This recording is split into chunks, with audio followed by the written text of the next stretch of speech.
বিসমিল্লাহির রহমানির রহিম। কেমন আছো তোমরা সবাই? তো দেখো, আমি তোমাদের সামনে আজকে আলোচনা করব নিউটনিয়ান বলবিদ্যার ফুল প্লেলিস্ট নিয়ে।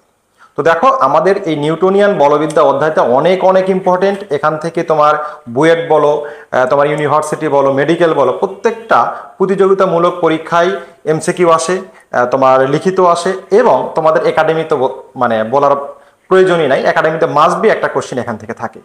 দেখো, এই অধ্যায়টা আমাদেরকে খুবই ভালোভাবে শিখতে হয়, এবং এই অধ্যায়টাতে প্রচুর পরিমাণে তোমার বেসিক আছে। তো আমরা নিউটনিয়ান বলবিদ্যার প্রত্যেকটা টপিকস নিয়ে একদম এ টু জেড ডিপলি আলোচনা করার চেষ্টা করবো ইনশাল্লাহ। তো দেখো, এই অধ্যায়টার সম্পূর্ণ প্লেলিস্টের লেকচার আমি আজ থেকে শুরু করলাম। ডে বাই ডে তোমাদের লেকচারগুলো আমি আপলোড করব। তোমরা যদি সম্পূর্ণ লেকচারটা দেখো, আশা করি নিউটনিয়ান বলবিদ্যার আমার এই প্লেলিস্টটা ফলো করলে তোমরা এই অধ্যায়ের একাডেমি টু অ্যাডমিশন সকল কোশ্চিনের অ্যান্সার তুমি করতে পারবে ইনশাল্লাহ। সৃজনশীল বলো, থিওরি বলো, আশা করি সবগুলো অ্যান্সারই তুমি এখান থেকে করতে পারবে। তো চলো শুরু করা যাক। আসো, তাহলে প্রথমে আমাদের নিউটনিয়ান বলবিদ্যার দেখো প্রথম টপিকসটাই হলো আমাদের বল। প্রথম টপিকসটা আমাদের বল। তাহলে দেখো, বল কাকে বলে? আচ্ছা, দেখো, বল ব্যাপারটা হলো, আমি দেখো এই বস্তুটার উপরে বল প্রয়োগ করছি। দেখো, আমার মনিটরটার উপরে আমি বল প্রয়োগ করছি, দেখো কিন্তু বস্তুটা কি ঘটলো না, স্মরণ ঘটে নাই। তার মানে কি আমি বল প্রয়োগ করি নাই? করছি। তার মানে এই বস্তুটি এখান থেকে তার অবস্থানে পরিবর্তন করতে চাচ্ছে, কিন্তু কি করতে পারে নাই। তার মানে বল হলো যা প্রয়োগের ফলে স্থির বস্তু গতিশীল হয় অথবা কি হতে চায়। যেমন দেখো, বল প্রয়োগ করলাম, গতিশীল হলো, তার মানে গতিশীল হলো। আর এখানে ওই পরিমাণ বল প্রয়োগ করলাম, এই গতিশীল হতে চাচ্ছে কিন্তু কি গতিশীল হতে পারতেছে না। তাহলে আমাদের সংজ্ঞাটাতে অবশ্যই যা প্রয়োগের ফলে কোনো একটা বস্তু গতিশীল হয় অথবা হতে চায়, এইভাবে বলতে হবে। এবং দেখো, কোনো বস্তু গতিশীল আছে, দেখো এই বস্তুটা আমার গতিশীল আছে, তাহলে কোনো গতিশীল বস্তু তাহলে দেখো তার অভিমুখের পরিবর্তন করে অথবা কি করতে চায়। তাহলে দেখো, এই যে বল প্রয়োগ করছিলাম, বস্তু গতিশীল হলো, তার অভিমুখ আগে কেমন ছিল, স্থির, এবার গতিশীল হয়েছে। দেখো, এইবার আমি বলটা এই দিকে প্রয়োগ করলাম, দেখো তাহলে বস্তু যাচ্ছিল কোন দিকে, এই দিকে। দেখো, বস্তুটা যাচ্ছিল এই দিকে, আমি এই দিক থেকে বল প্রয়োগ করলাম, বস্তুটা এই দিকে চলে গেল। তার মানে দেখো তো, কোনো গতিশীল বস্তুর দেখো এই যে বল প্রয়োগ করলাম, তার অভিমুখের পরিবর্তন হলো। এইবার দেখো, বস্তুর মানে বল প্রয়োগ করলাম, কিন্তু দেখো কি হলো না, দেখো বল প্রয়োগ করতেছি কিন্তু একে ধাক্কা দিয়ে সামনে নিয়ে চলে গেল। তার মানে অভিমুখের পরিবর্তন করতে চাচ্ছে, কিন্তু কি করতে পারে নাই, অভিমুখের পরিবর্তন করতে পারে নাই। তাহলে যা প্রয়োগের ফলে স্থির বস্তু গতিশীল হয় অথবা হতে চায়, এবং গতিশীল বস্তু তার গতির অভিমুখের পরিবর্তন করে অথবা কি করতে চায়, তাকেই আমরা কি বলবো, বল। যেমন ধরো, এই যে অভিমুখের পরিবর্তন করতে চাচ্ছে, আবার কি করতে পারতেছে, দেখো তো নড়তেছে না কিন্তু। তাহলে অভিমুখের পরিবর্তন করতে চাচ্ছে কিন্তু কি পারতেছে না। দেখো, এইবার পরিবর্তন হলো। আসো, তাহলে আমরা সংজ্ঞাটা একটু লিখে ফেলি।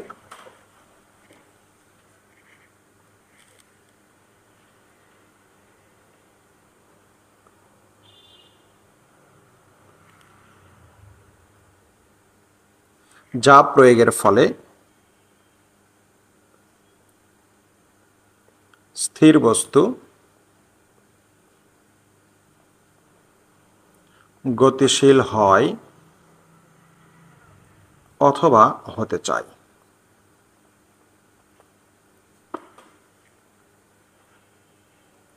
এবং গতিশীল বস্তু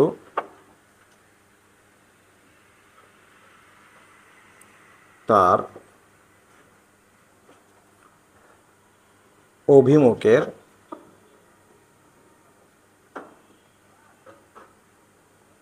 পরিবর্তন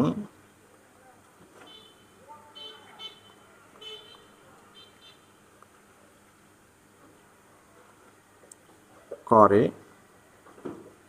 অথবা করতে চায়, তাকে বল বলে। আশা করি তোমরা সংজ্ঞাটা বুঝতে পারছো। তাহলে দেখো, তাহলে আমাদের স্থির বস্তু স্থির থাকতে চায় অথবা কি গতিশীল, স্থির বস্তু গতিশীল হয় অথবা কি হতে চায়। এই যে বল প্রয়োগ করলাম, গতিশীল হতে চাচ্ছে কিন্তু কি গতিশীল হতে পারতেছে না। আবার এই বস্তুটা দেখো, একটা গতিশীল বস্তু আসছে, এবার বল প্রয়োগ করলাম, দেখো এ গতিশীল হতে চাচ্ছে কিন্তু এর বল বেশি হওয়ার কারণে গতিশীল আর হতে পারতেছে না। তাহলে গতিশীল হতে চাচ্ছে মানে তারা অভিমুখের পরিবর্তন করতে চাচ্ছে কিন্তু করতে পারতেছে না। দেখো এইবার আসো, বাস এই চলে গেল। তাহলে বল এই যে প্রয়োগ করছে চলে গেল, তাহলে অভিমুখের পরিবর্তন হলো। তাহলে এই দিকে আমার বলের অভিমুখ ছিল, এই ধাক্কা দিয়ে কোন দিকে নিয়ে গেল দেখো এই দিকে। আশা করি তোমরা বুঝতে পারছো। তাহলে তোমরা যদি বলো যে যা প্রয়োগের ফলে কোনো স্থির বস্তু গতিশীল হয় এবং গতিশীল বস্তু স্থির হয় বা তার অভিমুখের পরিবর্তন করে, তাহলে তাকেই বল বলে। এই সংজ্ঞাটা কি সম্পূর্ণটা সঠিক হলো বলো তো? কারণ আমি দেখো এখানে কিন্তু বল প্রয়োগ করছি, তাহলে এটি আমার বল না, কিন্তু বস্তুটা কি গতিশীল হয়েছে, তাহলে কি আমি কিন্তু বল বলবো না? তো দেখো তোমাদের এই কনসেপ্টটা তোমরা এইভাবে যদি বলো, তাহলে এর মধ্যে তোমার সম্পূর্ণ মানে সকল টপিকসই থেকে গেল। তাহলে তোমার বলের সঙ্গে কি 100% কি রাইট। ওকে, এখন আসো এই বল হলো দুই প্রকার। দেখো স্পর্শ অনুসারে বল হলো দুই প্রকার।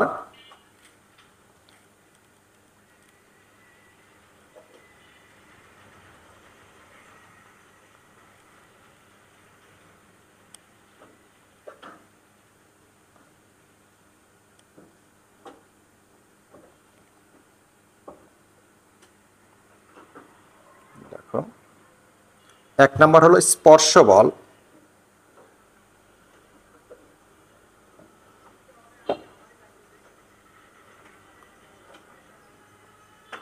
এবং দুই নাম্বার হলো অস্পর্শ বল।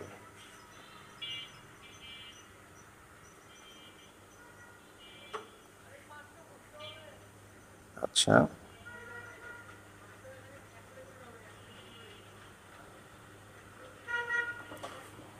দেখো স্পর্শ বল কাকে বলে? তাহলে যে সকল বল প্রয়োগের জন্য তার পরস্পরের সাথে কি হয় স্পর্শের প্রয়োজন হয়, তাহলে সেইগুলোকে আমরা বলবো হলো স্পর্শ বল।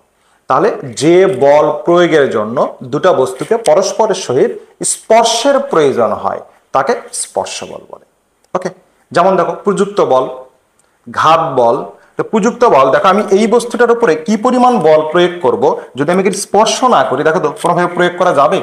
যাবে না।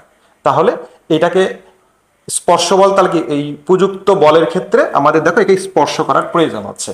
ঘাত বল, ঘাত বল আমরা একটু পরে শিখবো যে ঘাত বল একটা বৃহৎ পরিমাণের বল যা অতি অল্প সময়ে কোনো বস্তুর উপরে প্রযুক্ত হয়। এবং এইখানে দেখো আমার এই হাতটার উপরে যদি আমি হিউজ অ্যামাউন্টের বল প্রয়োগ করতে চাই, এই হাতে যদি বাড়ি দেই দেখো, তাহলে দেখো তো এই ঘাত বল প্রয়োগের জন্য এখানে আমাকে দুটা বস্তুকে সংস্পর্শে আসতে হচ্ছে। তাহলে যে কোনো ক্ষেত্রে যদি কোনো বল প্রয়োগের ক্ষেত্রে দুটা বস্তুকে তাদের সংস্পর্শে আসতে হয়, তাহলেই বলতে পারবা সেটাকে স্পর্শ বল। যেমন ধরো ঘর্ষণ বল, ঘর্ষণ বলও কিন্তু কি স্পর্শ বল। কারণ দেখো ঘর্ষণ তখনই সৃষ্টি হয় একটা বস্তুর উপরে আরেকটা বস্তুর কি সংস্পর্শে আসতে হয়, তখনই আমরা এর মধ্যে এই ক্রিয়ার বিপরীতে যে বাধা বলটা পাই সেটা আমরা ঘর্ষণ বল বলে থাকি। আমরা পরে আমরা বিশদ আলোচনা করবো এইটা। তাহলে ঘর্ষণ বলের ক্ষেত্রেও দুইটা বস্তুর স্পর্শের প্রয়োজন হয়, স্পর্শ ছাড়া ঘর্ষণ বল হয় না। তাহলে ঘর্ষণ বলটা আমাকে স্পর্শ বল। ওকে, এখন আসো অস্পর্শ বল কোনগুলো। আচ্ছা, তাহলে এখন দেখো আমি সংজ্ঞাটা লিখলাম না, তোমরা একটু লিখে নিবা আমি মুখে যেটা বললাম।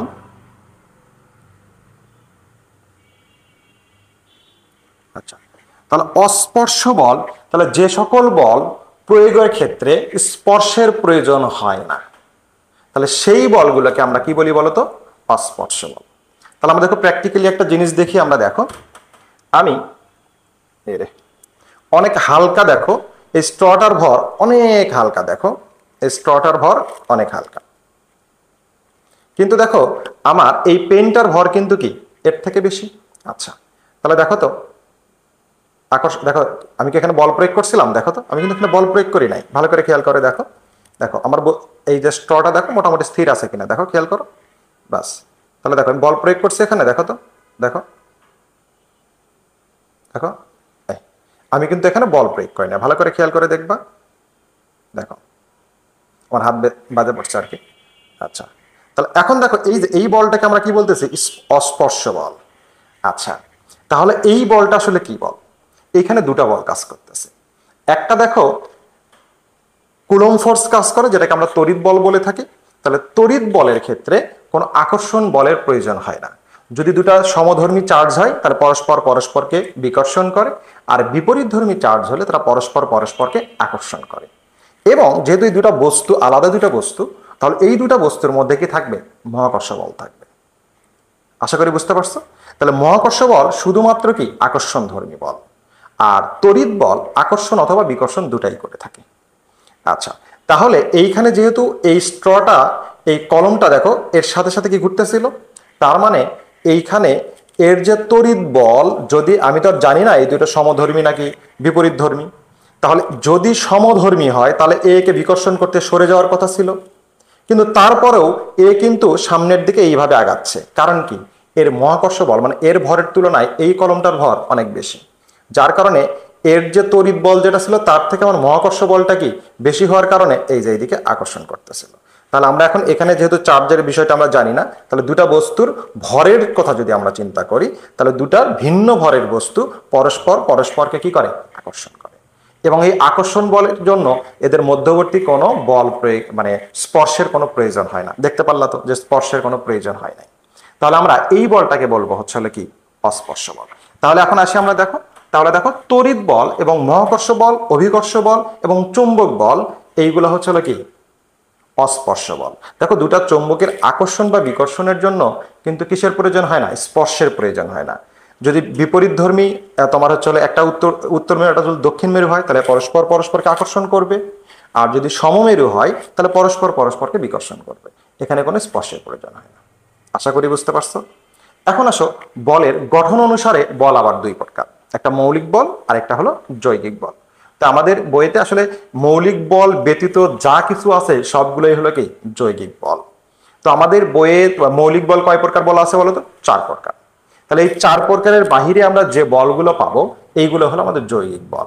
তাহলে মৌলিক বল তাহলে কাকে বলে বলো তো, তাহলে যে সকল বল অন্য কোনো বলের উপরে নির্ভর করে না সেই বলকে বলে হলো মৌলিক বল।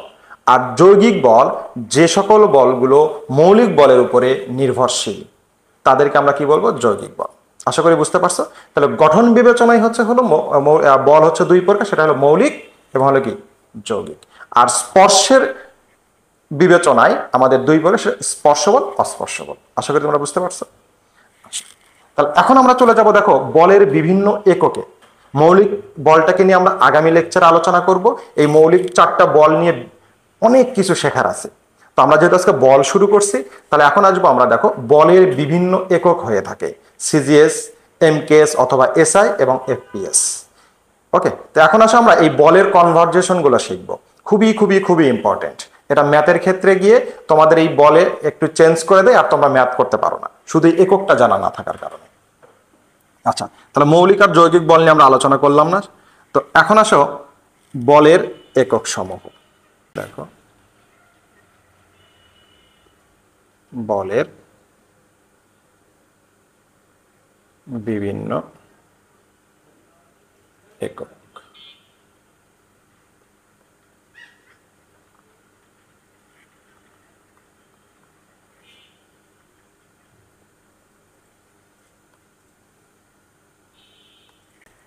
আচ্ছা দেখো, এই বলের বিভিন্ন বলের এই একক আবার হলো দুই প্রকার। একটা হলো পরম মান বিবেচনায় আর হলো অভিকর্ষ একক বিবেচনায়। এখন আসো দেখো পরম বা নিরপেক্ষ একক। দেখো 1 নম্বর হলো পরম বা নিরপেক্ষ একক।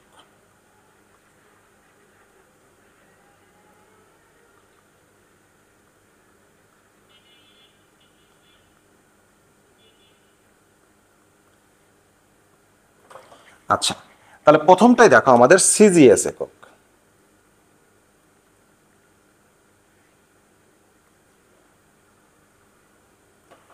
আচ্ছা, তাহলে সিজিএস এককটা কি বলতো, সেন্টিমিটার গ্রাম সেকেন্ড। অর্থাৎ আমার দৈর্ঘ্য পরিমাপের যে একক হবে সেটা হবে আমার হলো সেন্টিমিটার, আর ভর পরিমাপের জন্য সেটা হবে গ্রাম, আর এস হলো কি সেকেন্ড, সময় পরিমাপের জন্য একক হলো সেকেন্ড। আচ্ছা, তাহলে এখন দেখো বলের একক আমরা আসলে কি জানি বলতো, নিউটন। আমরা এইটা থেকেই বাকিগুলোকে আমরা কিভাবে লিখবো সেটা বের করে ফেলবো। কারণ দেখো বলের সিজিএস একককে বলা হলো ডাইন, বলের সিজিএস একক হলো ডাইন। লিখে ফেলো, বলের সিজিএস একক ডাইন। আচ্ছা, তার মানে ডাইন মানে হচ্ছিল, দেখো নর্মালি আমরা বলের একক কি শিখছি বলো তো, এসআই একক নিউটন। নিউটন ইকুয়াল টু তোমরা কি শিখছো, 1 kg 1 metre per second square. দেখো আমরা জাস্ট এই টার্মটাকে মনে রাখবো, এইটা দিয়েই দেখো আমরা সবগুলো কমপ্লিট করে ফেলবো। আচ্ছা, তাহলে এইখানে দেখো, এইখানে আমরা এটা কি এসআই এককে লিখছিলাম, তাহলে এখানে কি এটা ভরের একক হলো 1 কেজি, আর 1 মিটার/সেকেন্ড স্কয়ার কার একক? দেখো মিটার এটা দৈর্ঘ্যের, এটা হলো কি সময়ের। ওকে, আচ্ছা, তাহলে এখন আমরা যদি দেখো এই কেজিটাকে তাহলে আমার সিজিএস এককে কিসে হবে বলতো? গ্রাম। তার মানে দেখো ডাইনের ক্ষেত্রে আমরা ডাইনকে যদি ভাঙি তাহলে আমরা পাবো হলো 1 গ্রাম ইন্টু 1। আচ্ছা, তোমার 1 লেখার দরকার নাই, আমরা যেহেতু 1 লিখি নাই, তাহলে শুধু লেখো গ্রাম। তাহলে সিতে হলো কত? সেন্টিমিটার/সেকেন্ড স্কয়ার। তাহলে গ্রাম সেন্টিমিটার/সেকেন্ড স্কয়ার ইকুয়াল টু হচ্ছে হলো কি ডাইন। তাহলে 1 ডাইন ইকুয়াল টু 1 গ্রাম সেন্টিমিটার/সেকেন্ড স্কয়ার, তখন আমরা এভাবে লিখতে পারি। ক্লিয়ার? তাহলে আমরা ডাইনকে ভাঙলে এটা পাই। ওকে, তাহলে এখন আসলে দেখো আমরা তাহলে এই ডাইন থেকে আমরা যদি নিউটন এককে যেতে চাই তাহলে তখন আমাদের কি করতে হবে? ডাইন থেকে আমরা কিসে যাব দেখো তো? নিউটনে। ওকে, তাহলে 1 ডাইন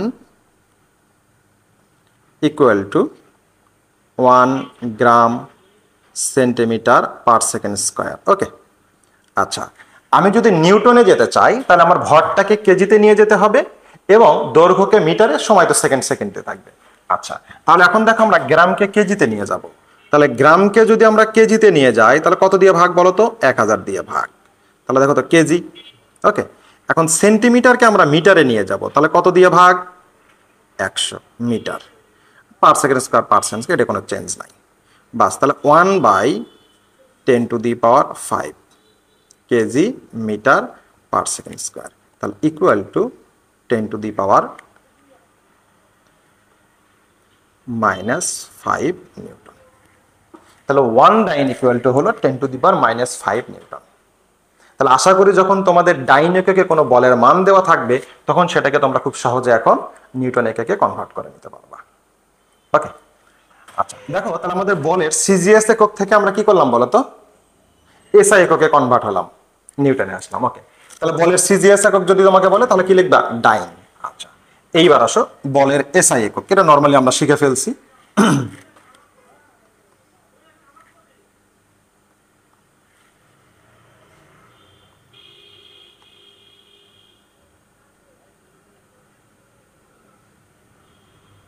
আচ্ছা, আমি সরাসরি লিখি এসআই, যেহেতু ওখানে আমরা লিখে ফেলছিলাম।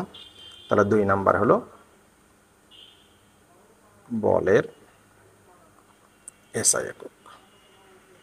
দেখো বলের এসআই একক আমরা জানি নিউটন, বলের এসআই একক হলো নিউটন। তাহলে 1 নিউটন ইকুয়াল টু হলো 1 কেজি মিটার/সেকেন্ড স্কয়ার। বাস, তাহলে এইবার আমরা একটু দেখি এই নিউটন থেকে আমরা কি করি, একটু ডাইনে কনভার্ট হই। আচ্ছা, তাহলে নিউটন থেকে আমরা দেখো ডাইনে যাব। আচ্ছা, নিউটন থেকে যদি আমরা ডাইনে যেতে চাই তাহলে আমার ডাইন মানে কি বলতো? সিজিএস, মানে গ্রাম সেন্টিমিটার/সেকেন্ড স্কয়ার। আচ্ছা, তাহলে আমরা কেজিটাকে তাহলে আমরা কি করবো দেখো তো? গ্রামে কনভার্ট করব। তাহলে 1000 গ্রাম ইন্টু, তাহলে মিটারকে কি করব? সেন্টিমিটার, তাহলে 100 সেন্টিমিটার/সেকেন্ড স্কয়ার থাকলো। তো দেখো তো 10⁵ গ্রাম সেন্টিমিটার/সেকেন্ড স্কয়ার, তাহলে এটাই করে আমরা ডাইন বলতে পারি না? বাস, তাহলে 1 নিউটন ইকুয়াল টু 10⁵ ডাইন। তাহলে আমরা দেখো এসআই একক থেকে এবার কি করলাম? সিজিএস এককে কনভার্ট হইলাম। আশা করি বুঝতে পারছো। আসো, এইবার 3 নম্বর হলো বলের এফপিএস একক। এসআই এককে আবার এমকেএস পদ্ধতিতেও বলে, তাহলে এমকেএস এককও বলা হয়, এমকেএস পদ্ধতি বলা হয়। ওকে, এখন আসো 3 নম্বর। 3 নম্বর হলো আমাদের দেখো এফ পি এস।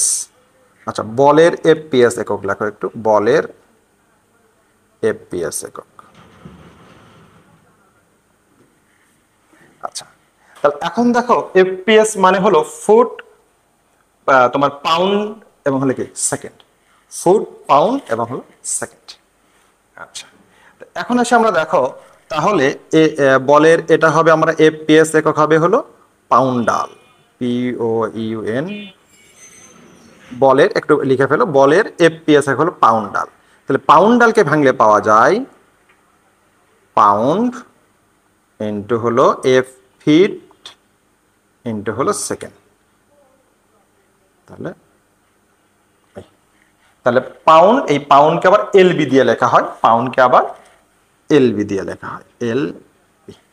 তাহলে এইখানে তাহলে এলবি ফুট পার সেকেন্ড স্কয়ার। তাহলে এখন আসি আমরা দেখো, তাহলে এই যে আমরা এফপিএস একক থেকে আমরা এসআই এককে যাব, আবার এখান থেকে আবার আমরা কি করব, এই তোমার হলো সিজিএস এককে যাব। ওকে, তার মানে দেখো আমি যদি এখান থেকে এসআই এককে যেতে চাই, তাহলে আমার এই পাউন্ডকে কিসে নিয়ে যাইতে হবে, কেজিতে। ওকে, আচ্ছা, আর আমি যদি দেখো তোমার এসআই একক থেকেই কি করতে চাই, এফপিএস একক আসতে চাই, তাহলে তখন তুমি কি করবা? তাহলে আমরা প্রথমে আগে দেখো একটু সিজিএস এককে কনভার্ট হব। তাহলে সিজিএস এককে যদি কনভার্ট হতে চাই, দেখো 1 LB, তাহলে এলবি তে আমরা কি বুঝি বলতো, পাউন্ড। তাহলে 1 LB ইকুয়াল টু দেখো 453.6 গ্রাম, এত gram. Feet equal to 1 feet equal to হলো 30.48 সেন্টিমিটার। বাস, তাহলে এখন দেখো আমাদের এইখানে 1 LB ইকুয়াল টু হলো 453.6 গ্রাম এবং 1 ফিট ইকুয়াল টু 30.48 সেন্টিমিটার। ব্যাস, তাহলে আমরা দেখো তাহলে এই পাউন্ডাল থেকে, এটা কি এফপিএস থেকে এখন তাহলে আমরা কিসে কনভার্ট হইতে পারবো, দেখো তো সিজিএস এককে। তাহলে এফপিএস থেকে যদি আমরা সিজিএস এককে কনভার্ট হইতে চাই, তাহলে 1 LB ইকুয়াল টু দেখো 453.6, তাহলে এটা কি হয়ে গেল বলতো, গ্রাম। তাহলে ফিট যদি লিখি আমরা 30.48, তাহলে এটা হয়ে গেল সেন্টিমিটার, আর পার সেকেন্ড স্কোয়ার তো আছেই। বাস, তাহলে এটা ক্যালকুলেশন করো, দেখো তাহলে ক্যালকুলেশন করো, ক্যালকুলেশন করে পাওয়া যায় হলো 13,825। দেখো 13,825.728, তাহলে এখানে কি কি আছে দেখো তো, গ্রাম, সেন্টিমিটার, পার সেকেন্ড স্কোয়ার। ওকে, তাহলে দেখো তো গ্রাম সেন্টিমিটার পার সেকেন্ড স্কোয়ার, এটাকে আমরা কি বলতে পারি বলতো, 13,825.728 ডাইন। বাস, তাহলে এখন দেখো তো আমরা এফপিএস একক থেকে সিজিএস এককে কনভার্ট হয়ে গেলাম, তাহলে এত ডাইন। ওকে, এইবার আসি আমরা দেখো যে এখান থেকে আবার আমরা এসআই এককে কনভার্ট হব। আচ্ছা, দেখো তো আমরা 1 ডাইন ইকুয়াল টু কত নিউটন শিখছিলাম, দেখো তো এখানে আমাদের আছে কিনা, দেখো এইখানে আমাদের আছে, দেখো 1 নিউটন থেকে ডাইন। তাহলে আচ্ছা আমরা প্রিভিয়াস পেজে চলে যাই, দেখো 1 ডাইন ইকুয়াল টু কত বলা আছে, দেখো 1 ডাইন ইকুয়াল টু 10⁻⁻5 নিউটন বলা আছে না। তাহলে ওখানে আমরা কি পাইছি, ডাইন পাইছি না। তাহলে আমরা কি দেখো তো ওই ডাইনটাকে যদি আমরা নিউটনে কনভার্ট করতে চাই, তাহলে ওই ডাইনটার সাথে আমরা এই 10⁻⁵ গুণ করে দিলে সেটা আমার নিউটনে কনভার্ট হয়ে যাবে কিনা, সেটা আমার নিউটনে কনভার্ট হয়ে যাবে। দেখো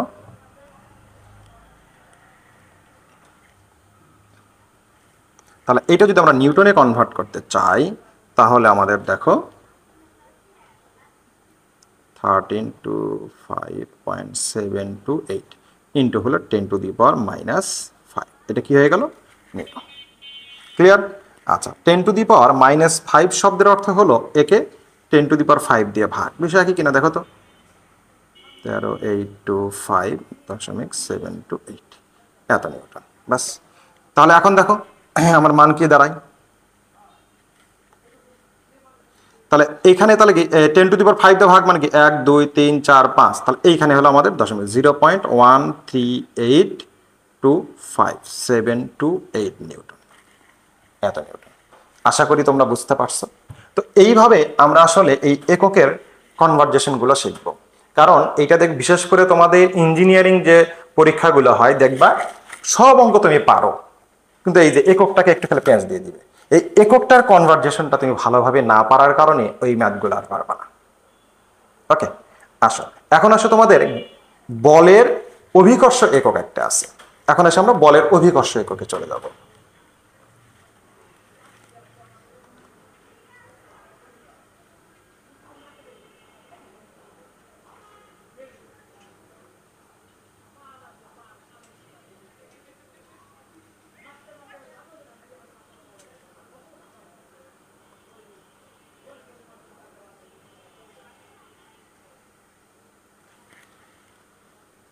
আচ্ছা, দেখো এই বলের অভিকর্ষ এককে সিজিএস বলতে বোঝাচ্ছে তোমার দেখো 1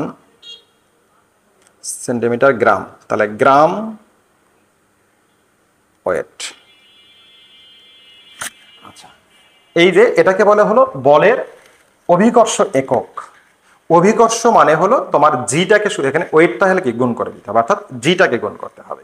ওকে, তাহলে দেখো 1 গ্রাম ওয়েট। আচ্ছা, জিএমটা একসাথে লিখবা, এভাবে না।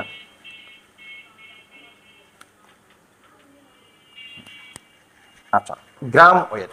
ওকে, তাহলে এইখানে 1 গ্রাম ওয়েট বলতে আমরা কি বুঝি দেখো, 1 গ্রাম ওয়েট বলতে 9.8 metre per second square. Clear? Just অধিকর্ষ ত্বরণের মানটাকে এখানে গুণ করে দিবা। আচ্ছা, তাহলে আমাদের এখানে কি সেন্টিমিটার আছে না, মিটার। তাহলে মিটারটাকে এখন আমি কি করব, সেন্টিমিটারে কনভার্ট করে নেব। আচ্ছা, মিটারটাকে যদি তুমি সেন্টিমিটারে কনভার্ট করো, তাহলে দেখো 1 গ্রাম ইন্টু, তাহলে এখন দেখো 9.8 ইন্টু, তাহলে দেখো তো মিটার থেকে যদি তুমি সেন্টিমিটারে যেতে চাও তাহলে কত দিয়ে গুণ করতে হয়, 100। বাস, তাহলে 100। তাহলে এটা মিটারটা কি হয়ে গেল বলতো, সেন্টিমিটার পার সেকেন্ড স্কোয়ার। আচ্ছা, তাহলে এখন দেখো এখানে ক্যালকুলেশন করো, তাহলে কত, 980। তাহলে গ্রাম সেন্টিমিটার পার সেকেন্ড স্কোয়ার। দেখো তো তাহলে কি হয়ে গেল, ডাইন হয়ে গেল না?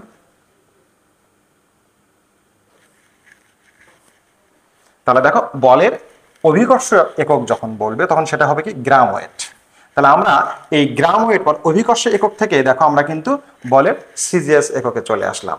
তাহলে যদি তোমাকে এই যে 1 গ্রাম ওয়েট বলে দেয়, তাহলে ডাইনে কনভার্ট হতে চাইলে তাহলে 1 গ্রাম ওয়েটকে কত দিয়ে গুণ করতে হবে, দেখো তো 980 দিয়ে যদি আমরা গুণ করি তাহলে আমরা ডাইন পেয়ে যাবো। ক্লিয়ার? তাহলে এইখানে তুমি দেখো 1 গ্রাম ওয়েট থেকে 980 ডাইন পেয়ে গেল। এইবার যদি এটাকেই যদি তোমাকে আমি বলে দিত যে 10 গ্রাম ওয়েট অভিকর্ষ একক, তাহলে তখন তুমি কি করতা, 10 ইন্টু 980 ডাইন। বাস, তাহলে এইভাবে সিজিএস একক পেয়ে গেলাম। হ্যাঁ, এখন তুমি যদি বলো যে আমি এই সিজিএস এককে থাকা যাবে না, আমার অঙ্কে আছে কি সবগুলো এসআই একক, তাহলে তোমাকে কোথায় যাইতে হবে, নিউটনে যেতে হবে। তাহলে এখন আসো, তাহলে নিউটনে যদি যেতে হয় তখন তাহলে তুমি কি করবা, দেখো 10 ইন্টু এত, তাহলে ডাইন থেকে তুমি আবার কিসে যাবা, দেখো নিউটনে। তাহলে দেখো আমরা ডাইন থেকে কোথায় যাব, নিউটনে। তাহলে ডাইন থেকে নিউটনে যেতে চাইলে কি করতে হয়, 10⁻⁻5 দিয়ে গুণ করতে হবে। তাহলে এখন আসো, তাহলে আমরা 10⁻⁻5 নিউটন, বাস ক্যালকুলেশন করে যেটা আসবে এত নিউটন। আশা করি তোমরা এই এককটার কনভার্জেশনটা বুঝতে পারছো। তো এখন এসে আমরা দেখো সিজিএস গেল, এইবার আমরা আসি দেখো বলের অভিকর্ষ একক এসআই এককটা কি হবে। ওকে, আমাদের দেখো 2 নাম্বার হলো এসআই একক, এসআই বা এমকেএস একক। তাহলে দেখো এসআই আমাদের কি হবে, তাহলে 1 কেজি ওয়েট। তাহলে 1 কেজি ওয়েট, ওয়েট থাকলেই কি হবে, অভিকর্ষ ত্বরণ জি দিয়ে গুণ করতে হবে। আচ্ছা, তাহলে এইটা ইকুয়াল টু, তাহলে আমরা লিখবো হলো 1 কেজি ইন্টু হলো 9.8 মিটার পার সেকেন্ড স্কোয়ার। দেখো তাহলে 9.8 kg metre per second square equal to হলো 9.8 নিউটন। তাহলে এসআই এককে, তাহলে তোমাকে যদি তোমাকে বলে তাহলে এর তোমার কি বলে অভিকর্ষ হলো গ্রাম কেজি ওয়েট। তাহলে কেজি ওয়েট থেকে তুমি যদি তোমাকে এসআই এককে তুমি যদি নিউটনে যেতে চাও তাহলে কি করতে হবে, 9, এই যে এভাবে ক্যালকুলেশন করে 9.8 নিউটন। ক্লিয়ার? আচ্ছা, এইবার আমরা আসবো এফপিএস একক। এফপিএস একক, তাহলে দেখো বলের এফপিএস একক, তাহলে এখানে আমার তাহলে হবে 1 এলবি ওয়েট, 1 এলবি ওয়েট।